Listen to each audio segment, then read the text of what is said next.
जय श्री राम। दोस्तों, वैज्ञानिक लोग ढूंढ रहे हैं कि मंगल पर जीवन है कि नहीं, और हम लोग ढूंढ रहे हैं कि जीवन में मंगल कैसे हो, है कि नहीं। तो इसी में विश्वास रखो कि जीवन में मंगल कैसे प्राप्त कर सके। मैं एस्ट्रोलॉजर मदन मोहन लखोटिया, मेरे यूट्यूब चैनल पर आप सबका एक बार पुनः हार्दिक स्वागत करता हूं। दोस्तों,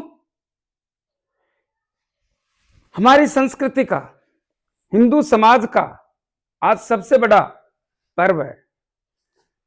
होली के त्योहार पर मैं आप सभी को कोटि कोटि प्रणाम करना चाहूंगा।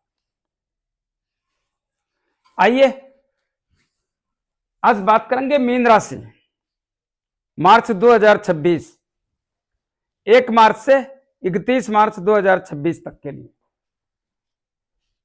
कुंडली के 12 भाव होते हैं और सभी विषय पर, चाहे आर्थिक हो, चाहे मानसिक हो, चाहे पारिवारिक हो, चाहे व्यापारिक हो, कोई सा भी विषय हो, छूटना नहीं चाहिए।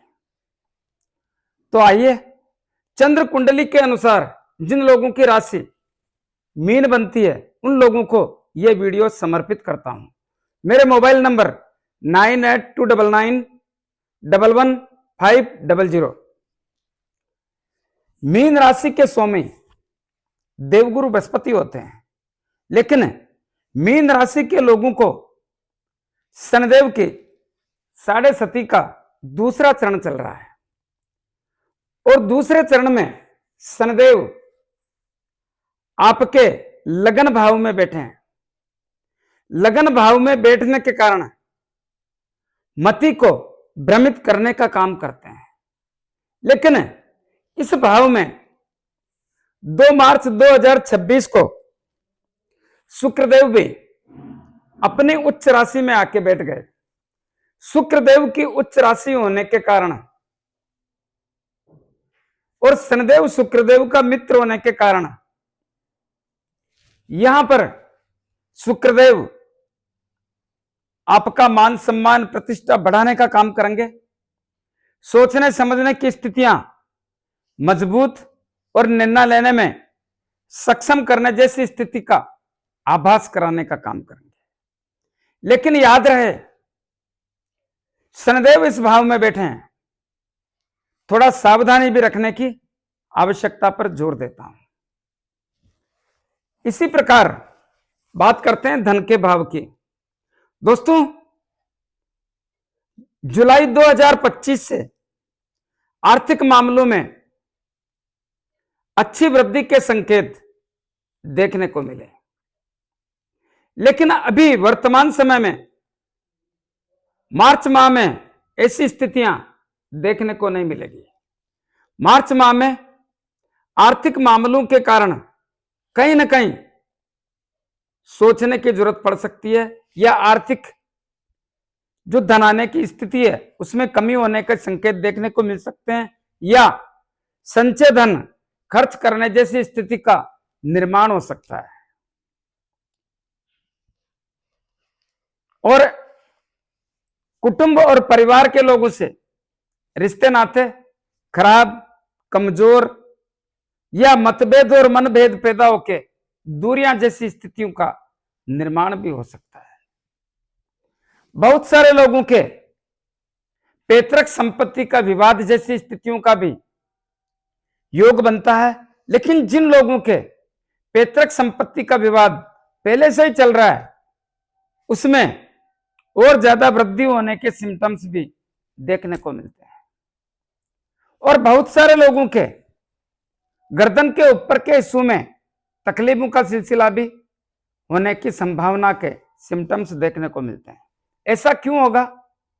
क्योंकि इस भाव के स्वामी मंगलदेव हैं, और मंगलदेव आपकी कुंडली के 12वें भाव में शनिदेव के घर में, शनिदेव मंगलदेव का शत्रु है, शनिदेव के घर में और राहुदेव के साथ बैठे हुए हैं।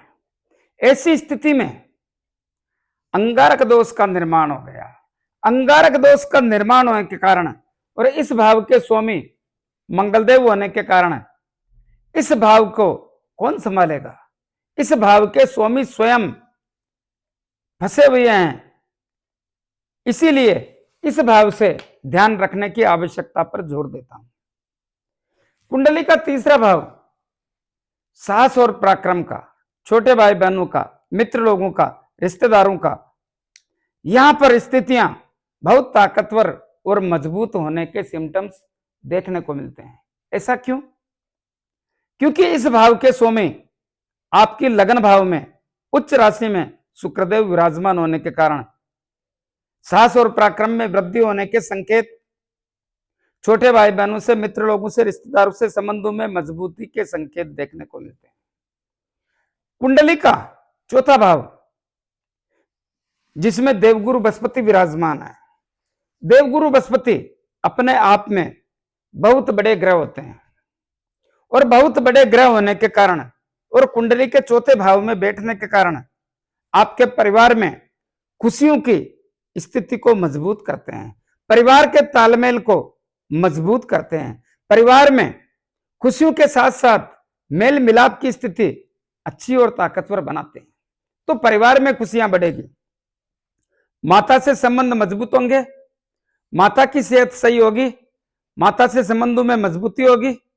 साथ ही भूमि, भवन, मकान, दुकान, जमीन जायदाद लेने के, बेचने के मजबूत अवसर मिलेंगे। वो लोग जिनके खुद की खरीद की हुई जमीन है, खुद के नाम रजिस्ट्री है, उसमें भी किसी भी प्रकार से कोई व्यवधान है तो उसको भी दूर करने का बहुत बड़ा ताकत वाला समय मानकर चलना चाहिए। वाहन सुख की प्राप्ति के योग भी देखने को मिलते हैं। इसी प्रकार कुंडली का पंचम भाव किसका होता है? शिक्षा का, संतान का, लव एंड रिलेशन का, अचानक धन प्राप्ति का और शेयर मार्केट का। दोस्तों, इस भाव के स्वामी चंद्रदेव हैं, लेकिन वर्तमान समय में इस भाव पर किसी पाप ग्रह की दृष्टि नहीं होने के कारण इस भाव की स्थितियां थोड़ी मजबूत हो गई है। ऐसा क्यों? क्योंकि 15 जनवरी 2026 से इस भाव पर, यहां पर मंगलदेव बैठ करके इस भाव पर दृष्टि डाल रहे थे। यह मंगलदेव की नीच राशि होने के कारण 15 जनवरी 2026 से 23 फरवरी 2026 तक यहां पर काफी तकलीफों जैसी स्थिति का सामना करना पड़ा। लेकिन 23 फरवरी को यहां से मंगलदेव निकल जाने के कारण अब इस भाव पर किसी पाप ग्रह का प्रभाव नहीं होने के कारण, इस भाव की स्थितियां मजबूत होने के कारण आपको संतान की चिंता में बहुत बड़ी कमी के संकेतों का सिम्टम्स देखने को मिलता है। शिक्षा के क्षेत्र में अगर थोड़ा सा भी प्रयास करेंगे तो कैसा भी एग्जाम हो, कैसा भी कंपटीशन हो, कैसा भी इंटरव्यू हो, सब में सफलता के योग देखने को मिलते हैं।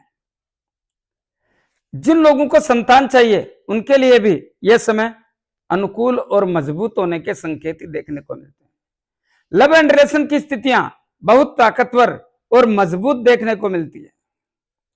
इस समय में नजदीकियां बढ़ेगी, संबंधों में मजबूती आएगी, एक दूसरे के प्रति लगाव और झुकाव बढ़ेगा।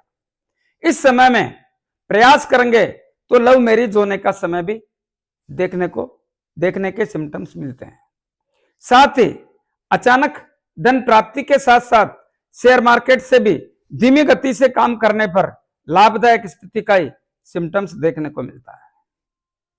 कुंडली का पंचम भाव किसका होता है? बता दिया। कुंडली का छठा भाव ऋण, रोग, शत्रु, भय, पुलिस केस, अदालती मामले, मन में भय लगना, षड्यंत्रकारी लोगों का शिकार होना। इस भाव की स्थितियां काफी तनावपूर्ण और कमजोर होने के सिम्टम्स देखने को मिलते हैं, क्योंकि कुंडली के छठे भाव में केतुदेव विराजमान है और केतुदेव सूर्यदेव के घर में विराजमान है। और इस भाव के स्वामी सूर्यदेव भी आपकी कुंडली के 12वें भाव में ग्रहण दोष में फंसे हुए हैं और राहुदेव के साथ बैठने से और राहुदेव की इस भाव पर दृष्टि पड़ने से थोड़ा सतर्क और सावधान रहने की आवश्यकता पर जोर देता हूं। किस मामले में? कर्ज के मामले में थोड़ा सतर्क रहें, किसी को पैसा उधार ना दें। रोगों के मामले में थोड़ा सावधान और सतर्क रहें। स्वयं एवं परिवार के लोगों में रोग पैदा करके रोगों पर पैसा खर्च कराने के योग भी देखने को मिलते हैं। स्वयं के हो सकता है, परिवार के लोगों के हो सकता है, ऐसा योग है। शत्रुओं से सतर्क रहें, क्योंकि शत्रु गुप्त भी हो सकते हैं, ओपन भी हो सकते हैं, लेकिन शत्रु इस समय कहीं ना कहीं आपका नुकसान करने वाली स्थिति का आभास कराते हैं। दोस्तों, मैं आपको डरा नहीं रहा हूं, मैं हकीकत से अवगत कराने का प्रयास कर रहा हूं। मन में भय आपके भी है, कहीं ऐसा ना हो जाए, कहीं वैसा ना हो जाए, थोड़ा सावधान रहें। षड्यंत्रकारी लोगों से बच के रहें। जिन लोगों के पुलिस केस है, अदालती मामले हैं, उनको ज्यादा सतर्क और सावधान रहने की आवश्यकता पर जोर देता हूं। कुंडली का सप्तम भाव किसका होता है? व्यापार का, दाम्पत्य जीवन का, विवाह शादी संबंध का, इन सब का योग इसी भाव से देखा जाता है। यहां पर शनिदेव की दृष्टि पड़ रही है, लेकिन 2 मार्च 2026 से इस भाव पर शुक्रदेव की दृष्टि भी पड़ रही है, और यह शुक्रदेव की नीच राशि है। शुक्रदेव की नीच राशि होने के कारण आपको अपने व्यापार में, दाम्पत्य जीवन में और विवाह शादी संबंध के योगों में बहुत सावधानी और सतर्कता के साथ में संयम और धैर्य से काम लेने की आवश्यकता पर जोर देता हूं। जल्दबाजी आपका नुकसान कर सकती है। व्यापार के क्षेत्र में किसी का भरोसा ना करें, क्योंकि शुक्रदेव की नीच राशि पर दृष्टि पड़ने से आपके व्यापार में कैसे भी हो तरीके अनेक हैं, लेकिन कुल मिलाकर के नुकसानदायक स्थिति का संकेत देखने को मिलता है। कब तक? 26 मार्च 2026 तक। इसी प्रकार दाम्पत्य जीवन में भी व्यवधान और तनावपूर्ण स्थिति का सिम्टम्स भी देखने को मिलता है। इसी प्रकार विवाह शादी संबंध के योगों को इस समय टालने का प्रयास करें तो आपके लिए बेहतर सिम्टम्स देखने को मिलते हैं। कुंडली का अष्टम भाव ठीक नहीं होता है, लेकिन यहां के स्वामी भी शुक्रदेव हैं और शुक्रदेव लगन भाव में बैठे हैं, लेकिन फिर भी 8वां भाव है, तो थोड़ा स्वास्थ्य के प्रति जागरूक रहने की निवेदन करना चाहूंगा। इसी प्रकार भाग्य भाव की स्थितियां भी इस भाव के स्वामी मंगलदेव हैं, और मंगलदेव आपकी कुंडली के 12वें भाव में अंगारक दोष में फंसे होने के कारण भाग्य का इतना सहयोग मिलने की स्थितियां मजबूत नहीं। थोड़ा यहाँ पे चतुर एवं चौकन्ना रहने की आवश्यकता पर जोर देता हूं, क्योंकि लक्ष्य प्राप्ति के अवसर मजबूत नहीं है, और यह सब कुछ 2 अप्रैल 2026 तक देखने के सिम्टम्स बने हुए हैं। कर्म और कैरियर, नौकरी एवं सरकारी नौकरी, इस भाव की स्थितियां बहुत ताकतवर और मजबूत होने के सिम्टम्स देखने को मिलते हैं। क्या हो सकता है? बहुत सारे लोगों का जब से यहां देवगुरु बृहस्पति आए हैं, कब से? 15 मई 2025 से, तब से लेके अगले साल कब तक? 31 मई 2026 तक, और उसके बाद भी सीधा बोलूं तो 30 अक्टूबर 2026 तक बहुत सारे लोगों को रोजगार देंगे, नौकरी लगाएंगे, प्राइवेट हो या सरकारी कोई फर्क नहीं पड़ता, लेकिन रोजगार देंगे। जो लोग ऑलरेडी नौकरी में हैं, उनके क्षेत्र में भी बहुत बड़ी स्थितियां ताकतवर और मजबूत बना करके उनको प्रमोशन भी देंगे, ट्रांसफर भी देंगे, मनपसंद जगह भी देंगे। मैं मानता हूं आपका मन बार बार कर रहा है कि स्थान परिवर्तन करें। दोस्तों, जो भी करें सोच समझ के करें, यह मौका आपके लिए सुनहरा है। इसमें पैसा भी बढ़ सकता है, नौकरी में पद भी बढ़ सकता है, एक से अधिक जिम्मेदारी भी मिल सकती है। जितना लाभ लेना चाहो उतना कम है, ऐसा समय बहुत मुश्किल से आता है। साथ ही वो लोग जो राजनीति करते हैं, उनको भी एक बड़ी छलांग लगाने का अवसर मानकर चलना चाहिए। इस समय में जिन लोगों के सरकारी काम अटके हुए हैं, वो भी होने की स्थिति का ही संकेत मिलता है।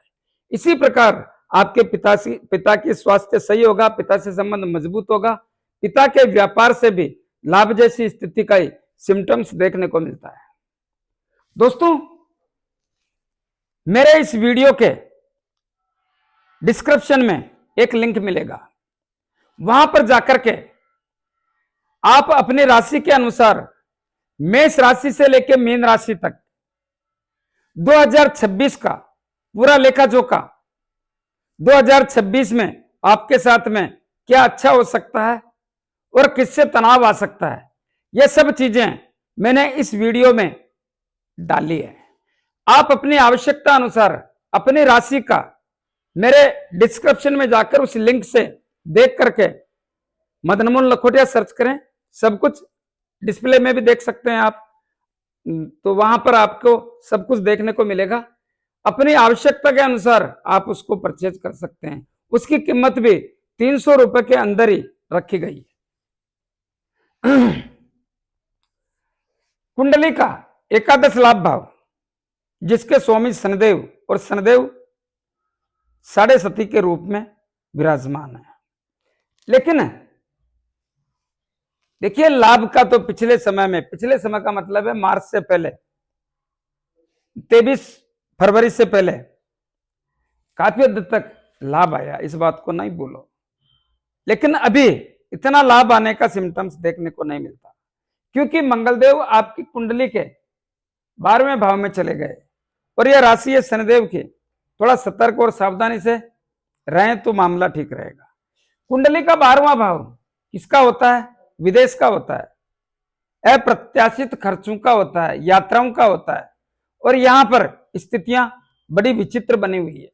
विदेश में रहने वाले लोग व्यापार कर रहे हैं, नौकरी कर रहे हैं या शिक्षा ग्रहण कर रहे हैं, बहुत सावधान और सतर्क रहने की आवश्यकता पर जोर देता हूं, क्योंकि लाभ वाली स्थिति का संकेत नहीं मिल रहा है।